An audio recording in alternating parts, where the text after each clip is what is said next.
Hello everybody and welcome to the Mechanical Channel, and we're back with another organ chat today here at Paul Kirner's Music Palace in South Wales, and today we're featuring this magnificent Christie organ from the Regal Edmonton.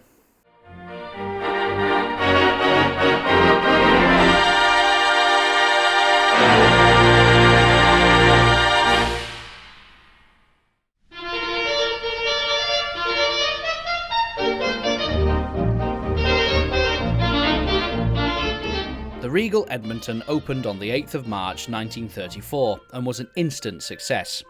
It housed a restaurant and ballroom, each with its own entrance.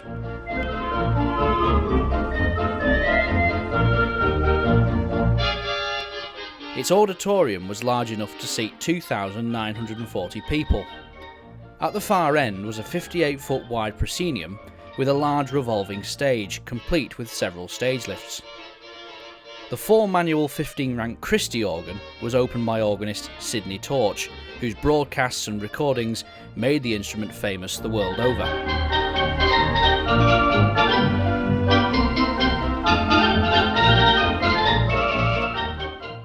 The organ was rebuilt by the Wurlitzer company in 1947, the illuminated glass surround being replaced with a more traditional Granada-style flat top surround.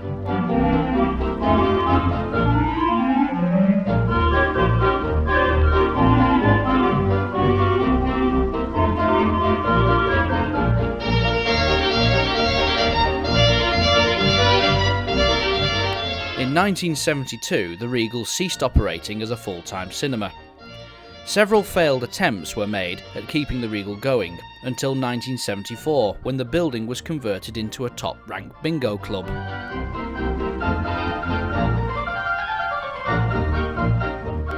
Remarkably, the Christie was still in regular use, playing concerts and entertaining patrons right up until 1984, when the Regal's luck finally ran out. Permission was granted to demolish the building.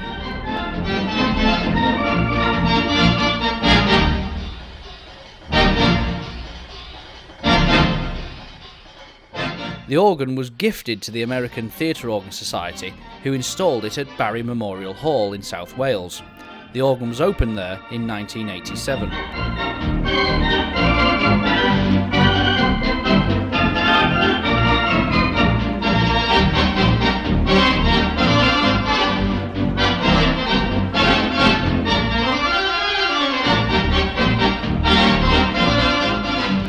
In 2010, the Christie was again on the move, having been silent since 2003. It was transferred to its new home at Paul Kirner's Music Palace in 2013, where after many years of hard work and painstaking restoration, was finally heard once again.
Here we are at the console of Regal Edmonton. Joining me once again is Ben Snowden. Thank you for inviting us down. So, first question. There are photographs of this online with a glass surround. So what's the story behind that? So when it was installed in 1934, it had a huge glass surround, trying to be in keeping with the theatre. I didn't really like it. It looked like a great big refrigeration plant, if you ask me. Very early on, they removed the middle section across the back of the music desk. And I think it's because when they were trying to do cine variety, you just couldn't see the stage and presumably hear the artists. We don't know the exact story, but in 1947, Wurlitzer has added this Granada style end. So S.J. Wright and Son would have added that. But there's various stories, and they are only stories, we don't know if they're true, what happened to the original surround. The more common one is Robin Richmond was involved, and when he was setting pistons he took the back off the console, and it was either hinged and it got jammed as he took the organ down, or it might have been on the stage and fallen. Some of the stories say the console was thrown forward and it destroyed the surround. I find that very hard to believe, given how heavy it is. There's some weight behind it, yeah. Exactly, it's quite well balanced. I think the more likely is it smashed a few of the panes of glass, and they took the decision to say, we'll try and make it more in keeping with some of the more famous and more popular Wurlitzers. Yeah. But certainly in 47 they added the wooden surround, and they changed one rank of pipes over. The small tibia was changed to a Wurlitzer small scale tibia from the Rink Finsbury Park, I think, and they added a Wurlitzer regulator and trem. We think it was originally for that tibia, but Christie tremulants work in reverse, and because there was two of them on one tab, they think it probably wasn't worth their effort. So they just added it to the main instead. They added the Wurlitzer trem to the main, which it still has. Yeah. I always find it quite amusing when you sit the console. It says Christie unit organ rebuilt by Wurlitzer in a bigger font, 1947. You know, Wurlitzers were good at self-promotion. Yeah, very good at self-promotion. I believe it was there was one in Blackpool as well, which was it was a Konica. Was it a Konica installed by the organ builders, John Compton Organ Company Limited? You know, so it's very sort of cutthroat business. So when did this leave the cinema? It was in the early 80s. I can't remember the exact year. I think it was 84 when the cinema closed. It was sadly pulled down and turned into a supermarket. We had one of the best equipped stages in London. It had a huge revolve with 4 separate lifts in it, an orchestra pit on a lift, and this had the deepest lift in London as far as I'm aware. It was a screw lift. And it was given to Les Rawle by the supermarket because he worked for them, and I think they were a bit embarrassed that they were destroying the cinema. He then gave it to the London chapter of the American Theatre Organ Society, and he stored it in his house for a while it was looking for a new home, and a new home was found for it in South Wales in Barry Memorial Hall, and it was sort of made a feature there and opened in 1986, if I remember. I mean, again, it's always troubled me that Christie's sort of have a bad reputation. I don't think a lot of it's fair. I mean, they did come up with some interesting ideas, or like the divisional cancel switches, and actually the percussions and the sound effects are very, very good indeed. The trouble with Christie's is they mass-produced things in ones. Yeah.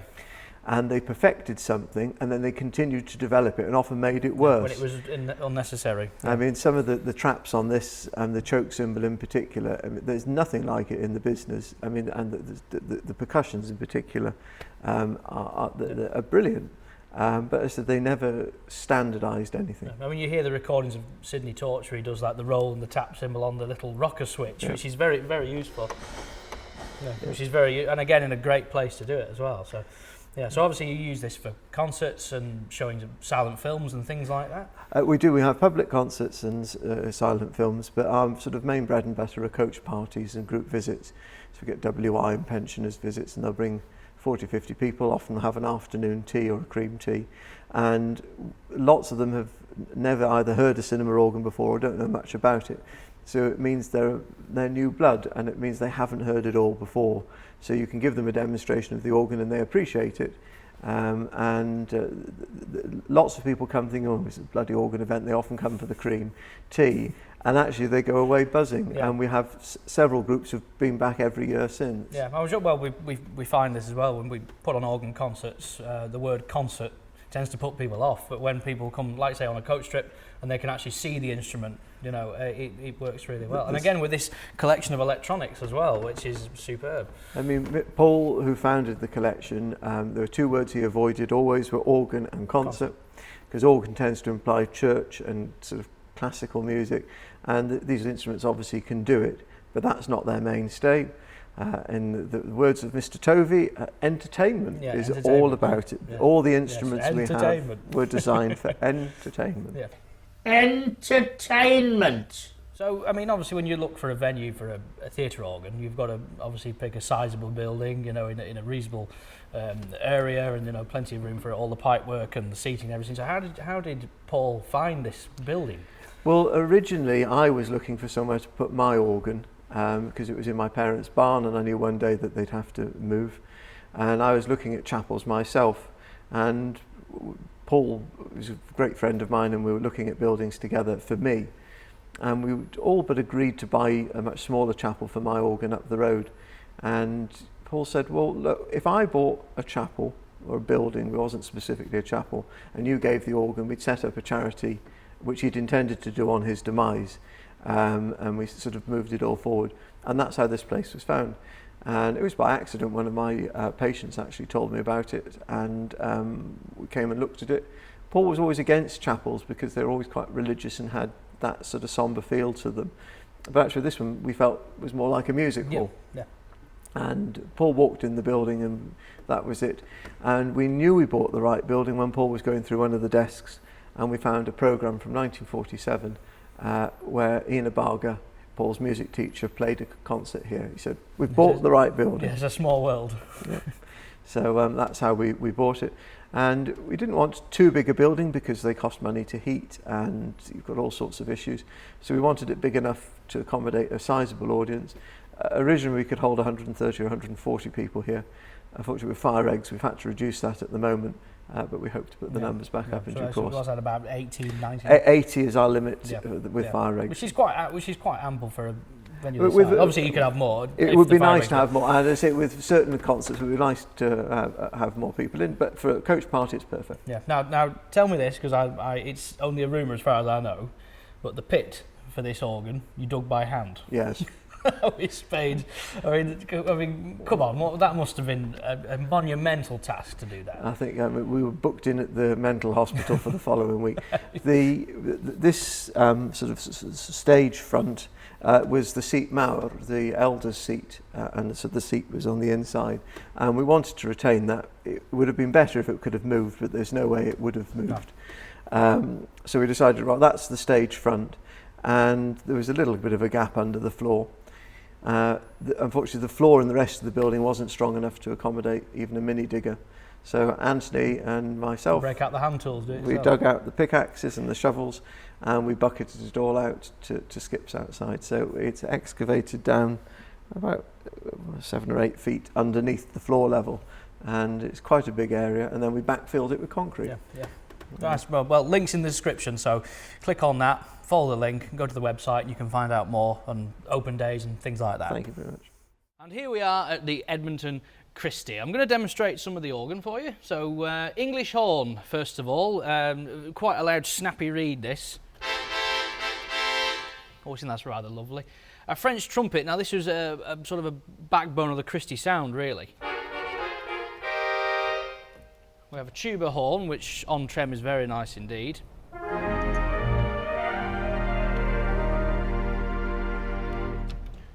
We've got your diapason.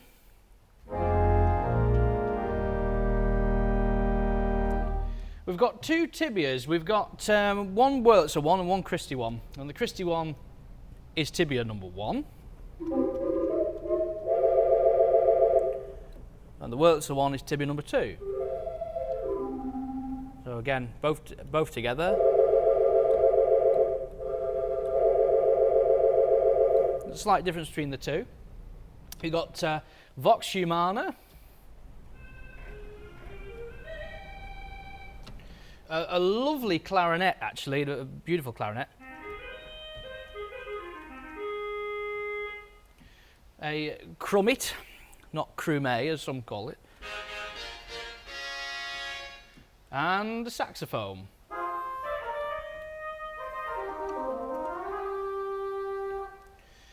There's a gamba violin.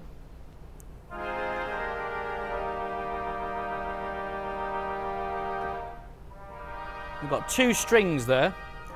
So obviously they're tuned slightly apart, which means you get this almost like a chorus effect. It's quite a nice effect.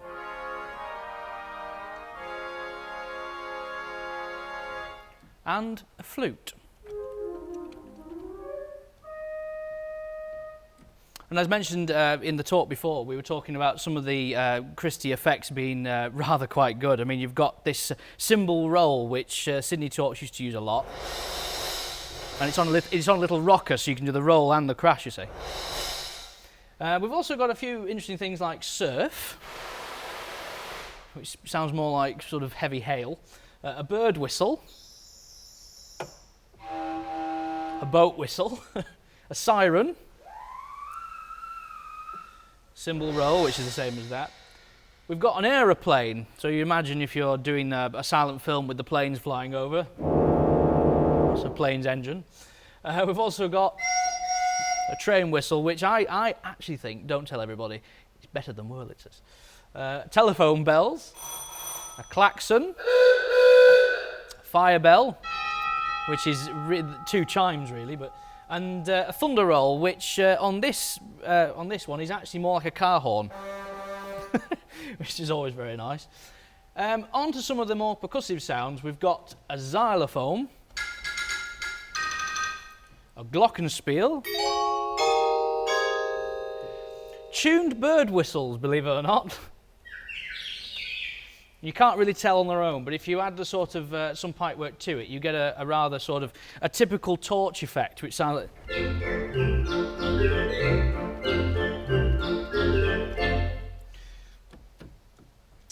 and also we've got, on this side, we've got a chrysoglot, which you can get with the vibraphone motor.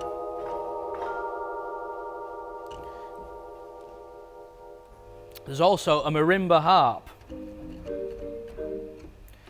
And to my left, just under the balcony that side, we've got a rather fine, proper piano, which sounds a little like this.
Well, thank you very much for watching, everybody. Hope you've enjoyed the content today. If you have, please like and subscribe and hit the little bell icon so you never miss another video. And until next time, bye-bye for now.